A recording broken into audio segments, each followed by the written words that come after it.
சென்னை மாநகருக்கு உட்பட்ட நகராட்சிகளில் பிரதானமாக விளங்குகிறது ஆவடி நகராட்சி.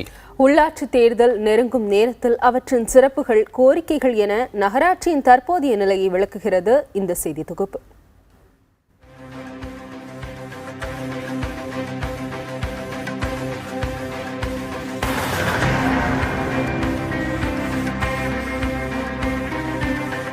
ஆவடி சென்னையின் புறநகராக இருப்பினும் வருவாய் மாவட்டத்தில் திருவள்ளூர் மாவட்டத்தோடு இணைந்துள்ளது.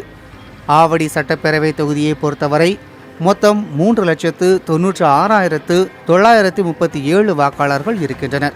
கடந்த 2010ஆம் ஆண்டு சென்னை பெருநகராட்சியாக தரம் உயர்த்தப்பட்ட போது ஆவடி நகராட்சி அத்துடன் இணைக்கப்பட்டது. இங்குதான் மத்திய அரசின் போர் ஊர்தி ஆராய்ச்சி மற்றும் வளர்ச்சி நிறுவனம் அமையப்பெற்றுள்ளது. திருமுல்லைவாயில், கோயில் பதாகை, பட்டாபிராம், கோணிமேடு, காமராஜர் நகர் உள்ளிட்ட பகுதிகளை அடக்கிய 48 வார்டுகளை கொண்ட ஆவடி நகராட்சியில் கடந்த 10 ஆண்டுகளுக்கு மேலாக நிறைவேற்றப்படாத பாதாள சாக்கடை திட்டத்தை விரைந்து நிறைவேற்றி சுகாதாரத்தை உறுதி செய்ய வேண்டும் என்பதே ஒட்டுமொத்த மக்களின் கோரிக்கையாக இருக்கிறது. நகராட்சியை பொறுத்தவரை பாதாள சாக்கடை திட்டம் என்பது கிணற்றில் போட்ட கல்லாக இருக்கிறது. இந்த பாதாள சாக்கடை திட்டம் ஏறத்தாழ 10 ஆண்டுகளாக எந்த ஒரு முன்னேற்றமும் இல்லாமல் அப்படியே தொய்வடைந்த நிலையிலேயே இருக்கிறது.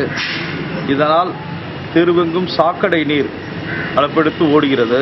சரஸ்வதி நகர், அனுமன் நகர், வெங்கடேஸ்வரா நகர், தென்றல் நகர் போன்ற அனைத்து பகுதி சாக்கடையும் நேரடியாக புழலேரியிலே கலக்கிறது. நாளுக்கு நாள் பெருகி வரும் மக்கள் தொகைக்கு ஏற்றவாறு சரியான திட்டமிடல் இல்லாததே அடிப்படை வசதிகள் இல்லாத நகராட்சியாக விளங்க காரணம் என புகார்கள் முன்வைக்கப்படுகின்றன.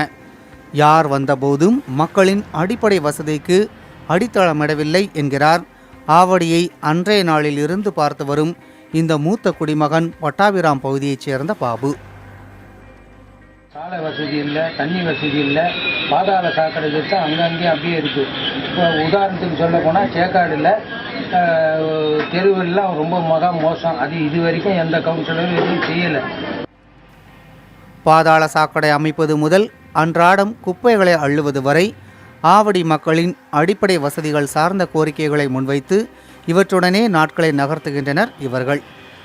இவை இப்படி இருக்க, எதிர்வரும் உள்ளாட்சியில் தேர்ந்தெடுக்கப்படும் பிரதிநிதிகளாவது பொதுமக்களின் கோரிக்கைகளை நிறைவேற்றி தருவார்கள் என்ற நம்பிக்கையுடன் காத்திருக்கின்றனர் ஆவடி நகரவாசிகள். 10 ஆண்டுகளுக்கு மேல் முடிக்கப்படாமல் இருக்கும் பாதாள சாக்கடை திட்டத்தை இனிவரும் உள்ளாட்சி நிதி பிரதிநிதிகளாவது விரைந்து முடிக்க வேண்டும் என்பதே ஆவடி மக்களின் எதிர்பார்ப்பாக இருக்கிறது. புதிய தலைமுறைக்காக ஒளிப்பதிவாளர் நவீன்குமாருடன் எழில்.